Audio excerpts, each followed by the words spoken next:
So today we will start with some of the backend things. So we will start with OSGI configuration. Now, what is the purpose of OSGI configuration? So we will understand it with the help of an example. Okay. Consider you have some API like third party which you wanted to connect to.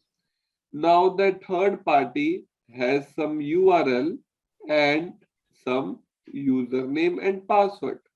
Now, what would be the best? Now that URL and those credentials are different for lower environment to the prod environment.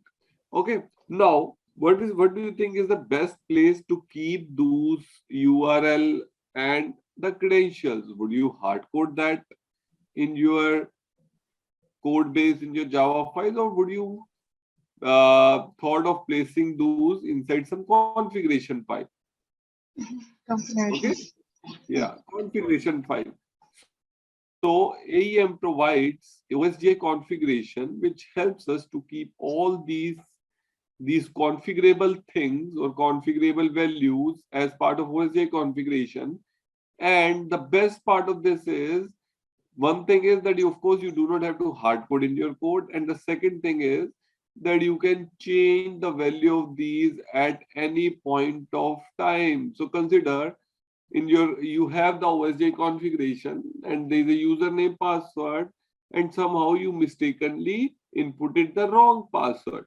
Now your application is live, application is up and running, but in that application that when you are trying to connect to the third party which makes the use of these credentials, you are not able to connect because the password is incorrect. So you don't have to worry, because your credentials, because this username and password is a part of OSGI configuration. So you can make the change in those password field at any point of time without even restarting your server. So without even making any change in the server, you can easily make the changes inside the OSGI configuration, and the changes will be immediately picked up by your code. Okay. So let's understand it with the help of an example. Let's consider that there, as we just discussed, let's consider that there is some username and password and some URL. Now, first is that we have to create a OSGI configuration Java file. So here what I did is, just now I created a sample configuration. And this is this is not a class, but this is an interface. We use interface over here. And here we have to make the use of this annotation, that is @object class definition. By using this object class definition, it basically makes this class an OSGI configuration class, and here we gave it a name, that is sample configuration. You can give any name to your configuration. Okay. Now, by using this object class definition, annotation, we made this class an OSGI configuration. Now, which all properties will be dynamic, or like whose value we can dynamically change at runtime, are basically these. So these are the attributes, you can call it as attributes or values of this configuration, and you need to make the use of annotation, that is @attribute definition. So by using @attribute definition, these will become the configurable values that you can change on fly. Their value can be changed on fly. I will tell you how. And the time, like on runtime, you can change their values, and our code will start picking up their value and will start behaving according to that. So anytime you can change this, and you do not need to restart your server to basically start reflecting the changes. Okay. So here we have to use @attribute definition, and I gave this as the display name. This is my display name for this property or for this attribute. And I said that the default value, in case if nothing has been inputted by the authors or the developers, then this will be the default value that will be used for this configurable property. Same way, I use the URL endpoint, URL username, URL password, and some URL key. Okay. And now what I will do is I can go to my service, like sample service. Now I've created this configuration, but I have to use the values of this configuration. Like this is my value of my, this is an attribute. So I have to use the value of this configuration somewhere in the code. So inside the service, to refer, firstly to refer that OSGI configuration which we created by using this object class definition, what annotation will we use is @designate, @designate, and here we will say OCD, because if you can see, it is object OCD, object class definition. So OCD is equal to the name of your configuration, that is sample configuration dot class. So by this way, what we said is now our service is now enabled to refer our configuration, that is sample configuration. Okay, this sample configuration. Now in the init method, let's use the init method, and let's say we plan to receive the configuration over here, and let's make a private variable. Private, what is the name of this? Sample configuration and config. Okay, sample config. Now here,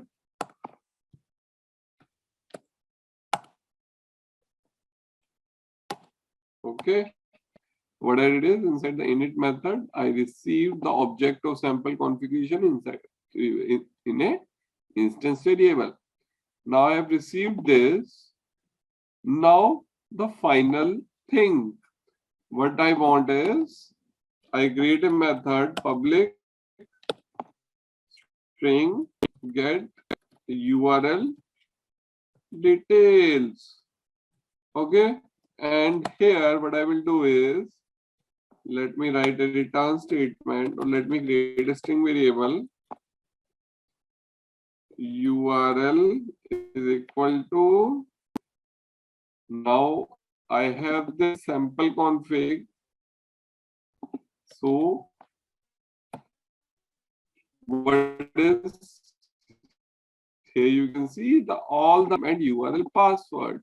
I have made these 4 fields configurable as part of my sample OSGI configuration. Now I will go over here and I will say I have to use what is URL endpoint. Okay, and then let's put some space.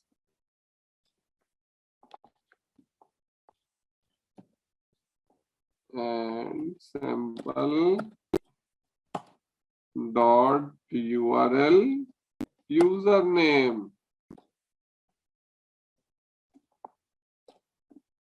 Sample dot URL like password. Pretty simple. So here, let me say sample URL details are as, okay. What I did is, here I created this OSGI configuration with all the attributes, and I said that the default values of this attributes or this configuration values are these, in case if nothing is being inputted. What I used is, I used the @object class definition, and inside my service, to refer the OSGI configuration, what I use is @designate. OCD is equal to the name of the configuration.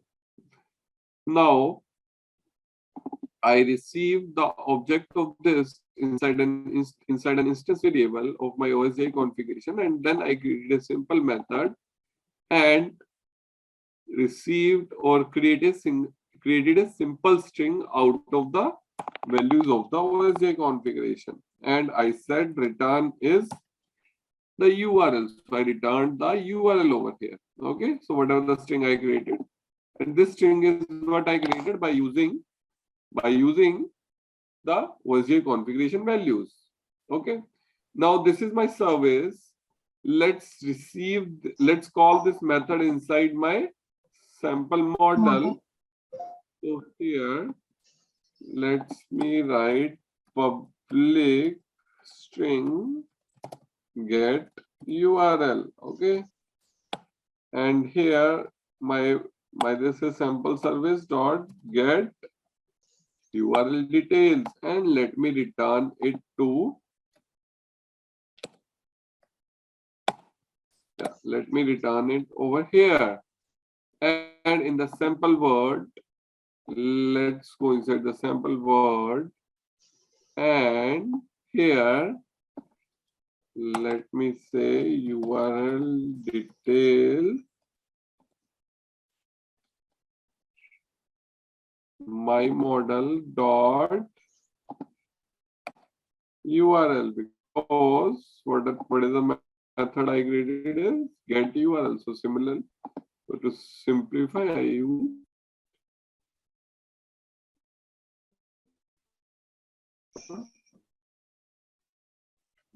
pretty simple.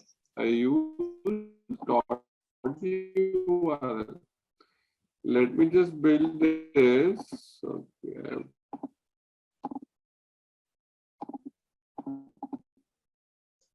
Okay. So here. One question, sorry. I think I forgot this one. So in the HTML file, we are referring to the model class, right? Yes. So every time the HTML is loading, the one object is created, or? So every time? Every time that the HTML is loading, so one object is being created. Yeah, for the Sling model will be loaded, the object for Sling model will be created. But for service, only a single object will be created. Okay. Okay. Because see, there is a reason. Because in dialog, authors can make a change at any point in time. So in case the dialog can be changed, values of dialog can be changed anytime. So of course, your backend system, which is a Sling model, should also behave accordingly. Should be capable of receiving, and your service are nothing but utility classes, which is receiving the input and working on the basis of it. The so update value what they will get. Yeah, absolutely. Okay, so it's building, and let's just wait for it to completely build, and we will see that the sample configuration that we created by this name will be available as part of our OSGI configuration. Now, how do you see your OSGI configuration? Now, let me firstly show you. So here, if you go inside the system console config manager, here all the configurations are being stored, which is our OSGI configurations. So once this code will get deployed, you will also see the sample configuration. Why I'm calling it sample configuration? Because I named my configuration as sample configuration. So this configuration will also be available along with the other configuration. So basically, other configurations are all the Adobe out-of-box code using the configuration are the available one, along with ours, this one. Okay, so this is what we have created. Plus, there will be a lot of other configurations which will be Adobe's out-of-box provided. Okay, so our code is still building, but here you can see these are all the out-of-box Adobe's configuration. See, we have our code and we made our code configurable by using OSGI configuration. The same way, Adobe also makes a lot of configuration. So those configuration are like over here. Here you can see, like this is one configuration. So if I opened it, it says some API URL, API endpoint URL, timeout socket endpoint. Because see, these endpoints, of course, you cannot, or you can, but you should not hard code these as part of your code base. Of course, this is not a good practice. That is why we make them as configurable.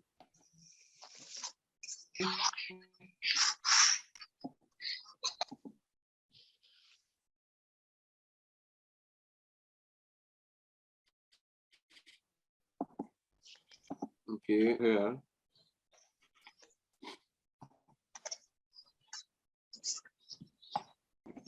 So I tell you one of the Autobox configuration, that is a partner link resource resolver factory.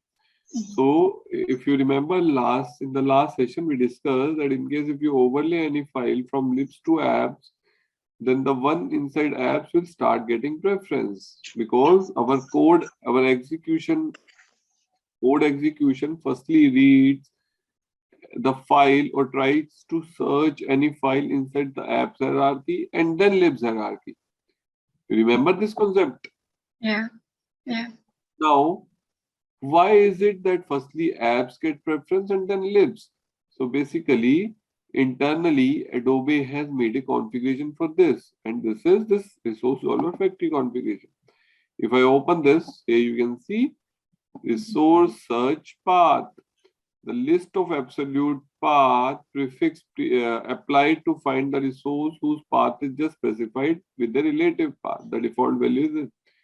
So here it says the sequence in which you will mention the path. In that sequence, our execution will tries to search the files in that hierarchy or in that sequence. Okay. So firstly, it searches inside the apps and then inside the libs. So this is an out-of-box OSGI configuration provided, which takes care of this. Okay. So now our code has been deployed. Okay, let me just refresh my OSGI configuration and also open my page. So my page is, yeah, this one, content.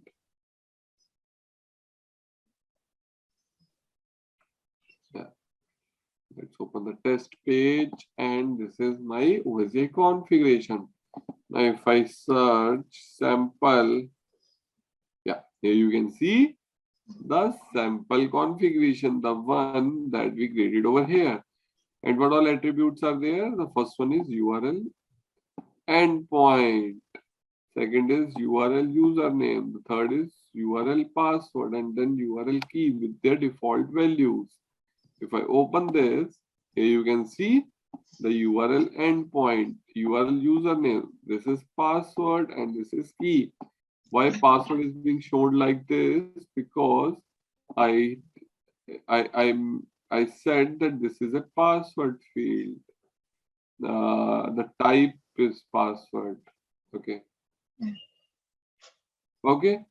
So now if I open my component over here, so here, okay, URL details are as, okay. Oh.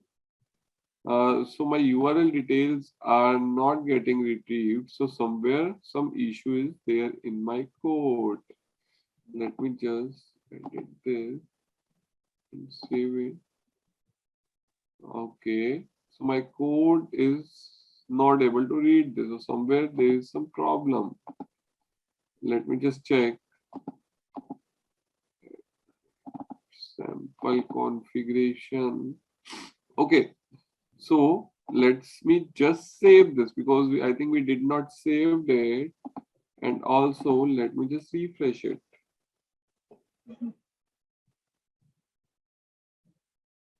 Yeah, you can see the sample URL details are as yahoo.com, Yahoo username, and the third one was the password whose value did not came up, because here the sample configuration, okay, the default value was this one.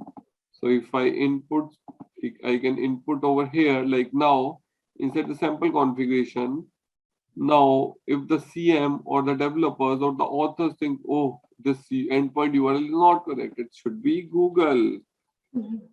Similarly, the username should also be Google username and password should also be Google. Okay. Okay.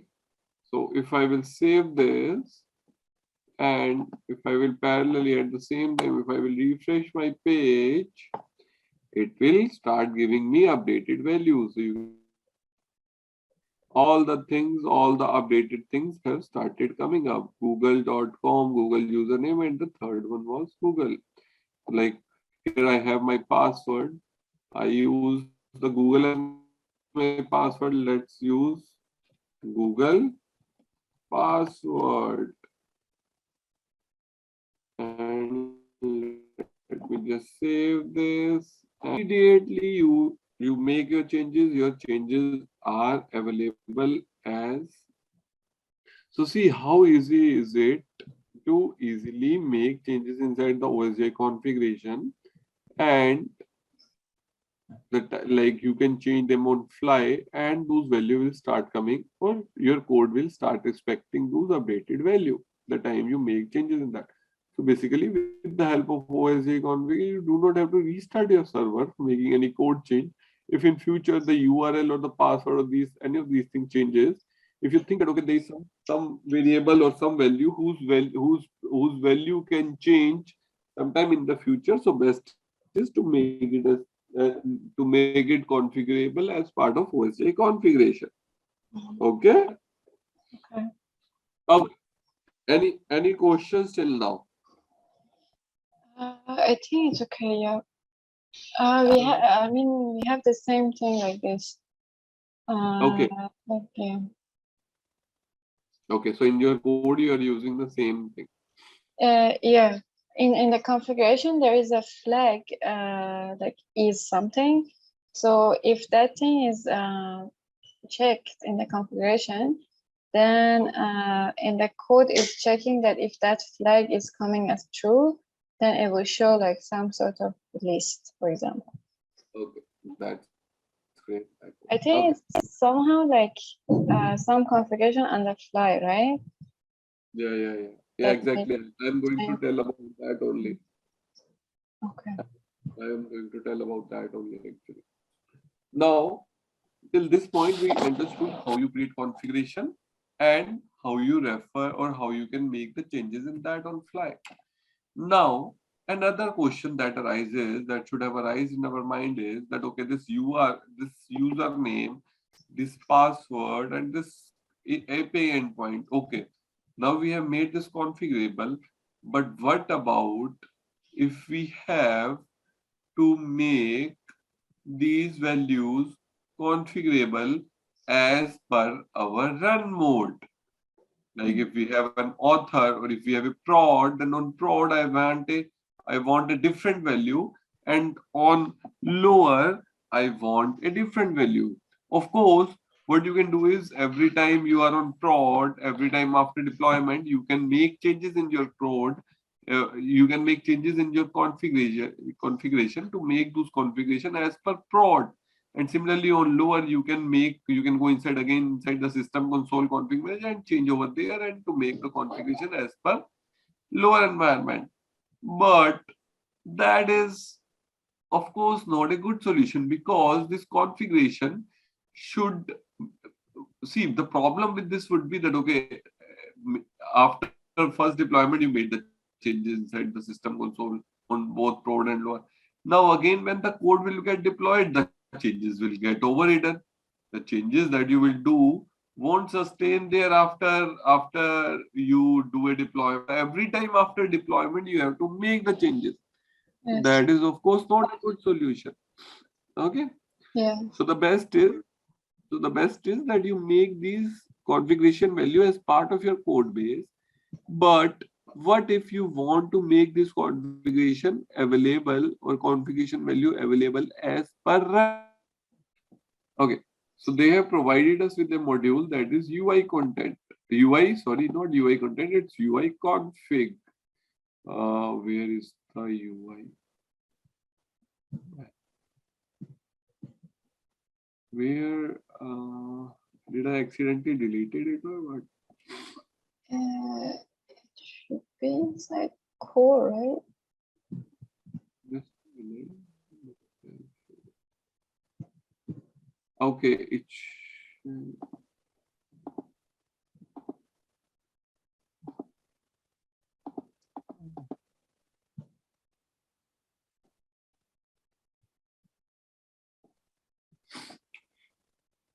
so looks like some issue has or it has been accidentally deleted. Oh man, UI content is there, but there is no UI config. So there needs to be UI config folder. So When we that create the whole project, it will be in the command or something, or yeah, maybe while creating this this project, maybe sometime during that we didn't realize, but that module was not created. Let me do one thing. Let me just copy it from the others one, and we'll add this as a dependency in our parent one. So if I go inside the teams, so UI and UI content. Oh, that's strange. They also do not have it. I think where else do we keep it?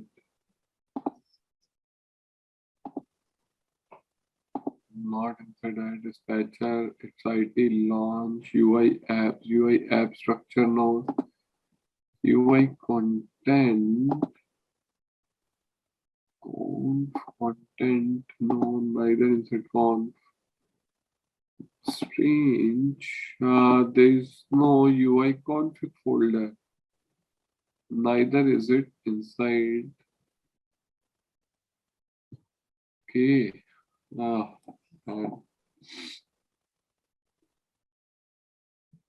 okay. Let's go inside our CRX. Let's see if it's over there. Let's duplicate this and go to CRX/DE.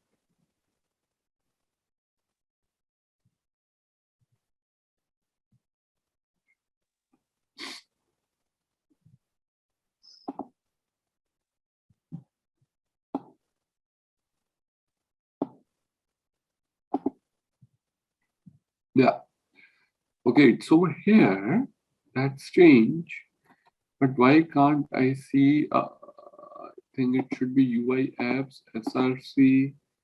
Is it JCR? I just have some. Oh, okay, it's over here. So yeah, see, it's over here. Instead the UI apps, if you see. Oh, okay. So why did I got confused is because in one of the latest archetype, what they have done is that these config here, you can see the config folders. yeah. These are the config folder where you can place your configuration as per run modes. I will tell you how. Like here you can see always the folder name should be config and then there's a dot. Then after dot, it should be the name of your run mode. Like if you remember, our run modes were of course author and publisher, but also our run mode, custom run modes for our author was prod and prachi, if you remember that correctly. So here what we can do is like here I can just copy this. Do I have any file? Okay, is there any file under over here? All have is okay. Let me just copy this, and what I can do is, oh, how can I copy this? It's at the top, yeah.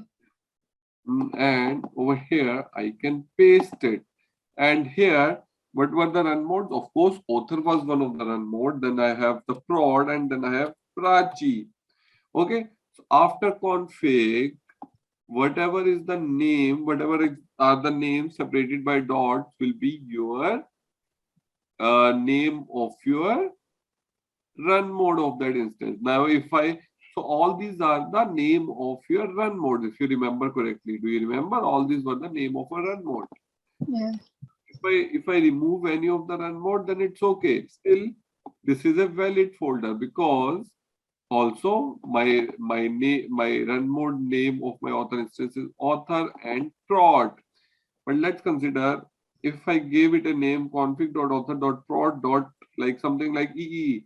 Now EE is not an run mode name, so this will not be considered as a run mode folder. So we need to give a proper name to our folder where we can store our configuration. So here I gave a name as config.author.prod. Here I could have also given as config.author.prod.prachi, because Prachi was also run mode, was also the name of our run mode. Now let me do is one thing. Let me save it like this. And here you can see now, okay, now here I have two folders. One is config.author, the other is config.author.prod, and then there is a config. Now, now let me firstly create a configuration. So how will I create a configuration for my sample configuration? What was the name of the service? The name of the service, it would be the name of the service. Using the name of the service, your configuration will be created. So here here is the package. So let me just copy this and let me paste it over here. So let me create a new file with name and then sample service.xml. So here we created an XML file whose name is the package name dot file name of the service, which is referring our configuration. So yes, XML, or basically your configuration file, is created by the name of the service, which is referring the One question: those run mode names we created inside the AEM instance, right? Yeah. Run modes. Yeah, if you let me just show it to you again. Sorry.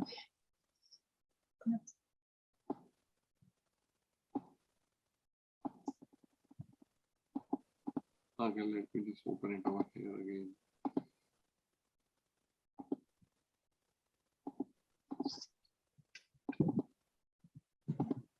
So here inside the startup, if you remember, I gave the run mode names. Yeah. Prod, Prachi, and of course, author is one of them. Okay. Yes. So that's what I gave over here. Now I have this XML over here, and I can place the same XML over here as well inside the config.author folder. Now consider this is also the same XML and this is also the XML. And if a service like my sample service, which is referring my configuration, if that gets hit inside the author instance, then my both these folder resolves to my author instance, because the run mode over here is author and the run mode over here is author.prod, because author and of course prod both are the name, and author of course is also the name. But which one is the best matching folder? The best matching folder is this one, because this is the maximum number of names that matches your run modes. Yes. So the XML or the configuration file below this will start getting preference. Okay. Now, if I have the same configuration inside the config folder as well, but it doesn't matter, the best match one is this one. Okay. If this folder is not would not have been there, this folder also would not have been there, then in that case, this is the default folder which gets by default considered. Okay. Now, if I place some configurations over here, like let me just copy it from here. Why do we write it? So let me just place it over here and let's change it as per our configuration. So what was our the name of configuration, right? Yeah, this configuration. So the name is this URL endpoint.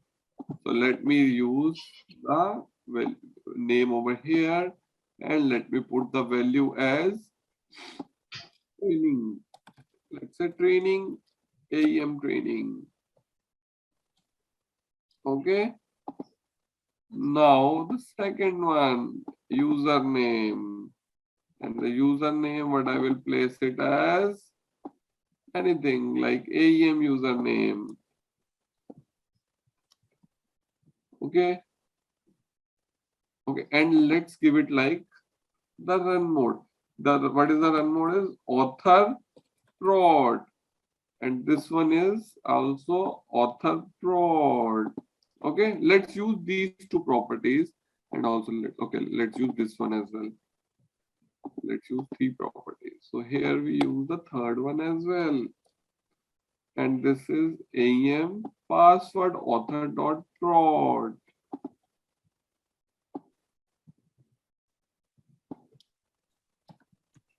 Okay, now this is what configuration I created over here, and the same configuration I create over here, and the values are only over here. Now you tell me, if I will deploy the code, which values will be picked up and displayed in my code base? These values or these values? Of course, these values will no longer be displayed because these were the default value, and these will be used in case no configuration is present. But in our case, the configuration XMLs are present, so the values from that will be picked. In case if no configuration folder is matching as per run mode, then okay, by default the config folder will match, but conditionally it should have the necessary XML or the configuration file. Now we know that okay, this folder is also matching with our run mode, and this is also matching. So which one will be considered? The first one, right? The one which matches more.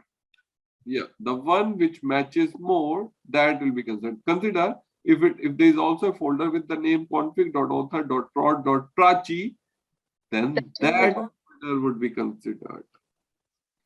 Okay, that means on the basis of run mode, you can trigger or you can use different configurations. So in case like if you have author on prod, you want some different credentials, and on lower you want some different credentials to be part of your configuration, you can make your configurations run mode specific. So this is config.author.prod. You can make config.publish.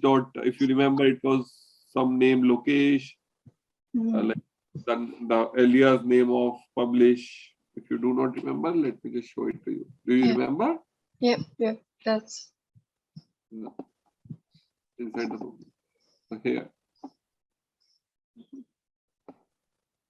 Okay, so here I could have created a folder as config.lokesh or config.publish.lokesh. Both the folder would have resolved in case of publisher. Okay, so the code is getting deployed, and after that we will see. So what we did is we made these configurations run mode specific, that which value will be picked under which run mode or under which instance type or depending upon run mode. So that we have created run mode specific.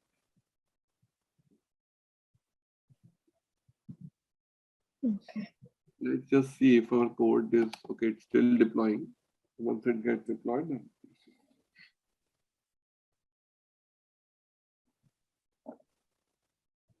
okay. And also always remember the important thing, which most of the developers tend to make mistake, is the name of the configuration file is always created on the basis of the name of the service which refers that configuration, not the configuration name. So see, our configuration name is this sample configuration, but which service is referring, that by using that is the XML name that gets created. We need to refer the service name, not the configuration. Yeah. Why is it so? Because multiple configuration or multiple service can refer your configuration. Now we'll consider there is a service A and service B. Both need to refer this configuration now, but they need to have different values. So that's why we create the configuration service-wise. So service A can have its own XML, service B can have its own XML, and they can have different values in the XML, but ultimately they are referring the same configuration. Got my point? Yeah. there can be like other services that referring to this configuration, right? Exactly. Doing different things. Exactly.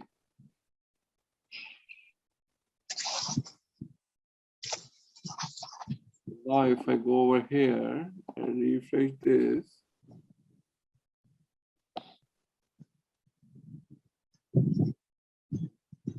you can see AEM training, author prod, AEM username, author prod, AEM password, author prod. This one is getting configured. And also, if you remember, like we changed our sample configuration to Google one, but now you can see after we deployed code, it got reverted back. So anytime you can make changes, but after deployment, those changes will be reverted.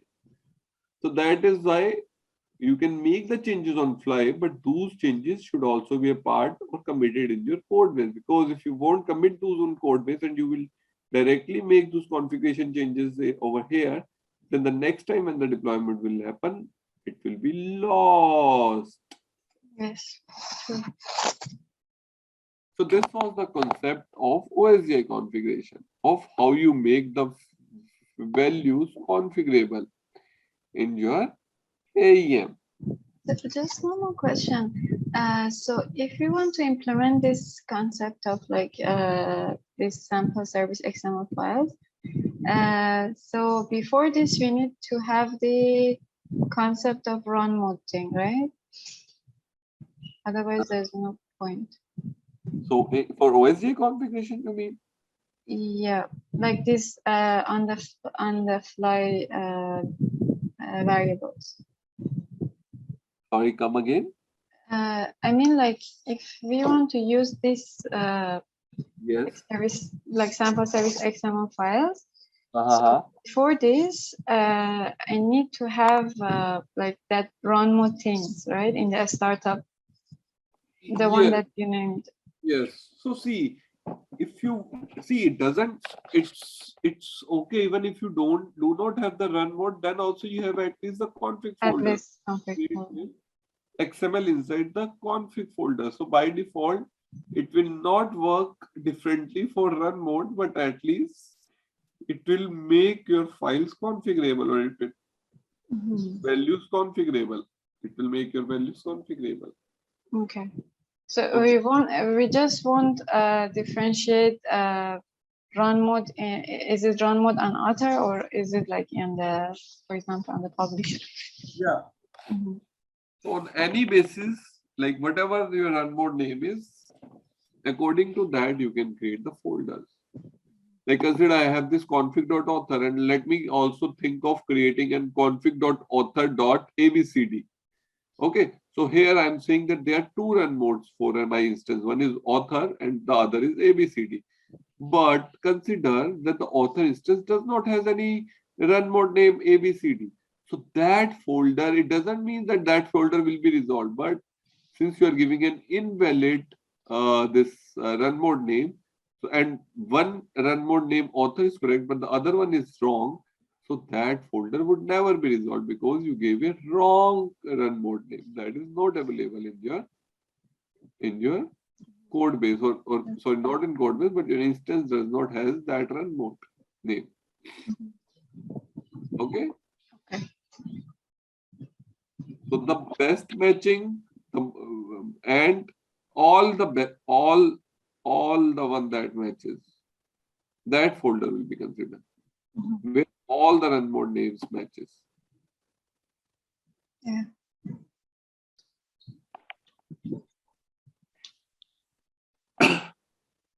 Okay. Sorry for that.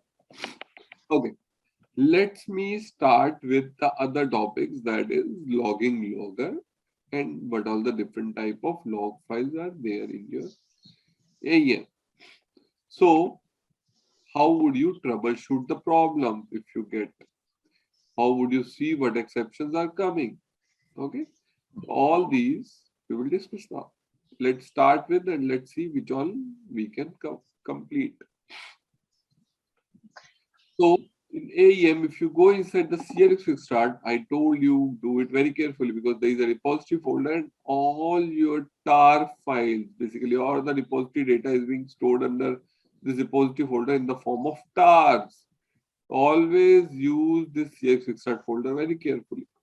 Here, the important folder for us is this logs folder. This is pretty important folder, because all your log files, everything that you do in your code base gets printed inside the logs file. Okay, so inside the log, if you see, there are a lot of logs. Yes. There are a lot of log files, but the main ones that we use are the one that we will discuss now. So the most important one that you would be using on regular basis and that you must also right now also must be using is this error.log. So any functionality do you do, any page that you refresh, anything that you do gets logged inside this error.log. So this error log tell you each and every information about what you have done or any functionality that fails, all your custom code, all that thing gets printed inside error.log. So here, if I open it, here you can see all the information what all is happening behind the scene or within AEM gets printed inside the error.log, and also all your application related log. Like when I talk about application loaded, it means that all your like you created a sample application, so all the Java files would be printing some info, warning, or error log. All those logs will be logged inside this error.log. So any issue that you get while executing any service, you don't know where it is failing, just go inside error.log and try to find what error is your log printing, what error is it coming. So all that will help you debug your application. Okay, so all the application specific log gets printed inside error.log. We will discuss more about this error.log. Okay, but let's firstly understand the other type of logs as well. So error.log is of course the parent, like you can say it contains the most important log. Every application, all the application that is running, all those logs get logged inside the error.log. So all the application specific logs get logged inside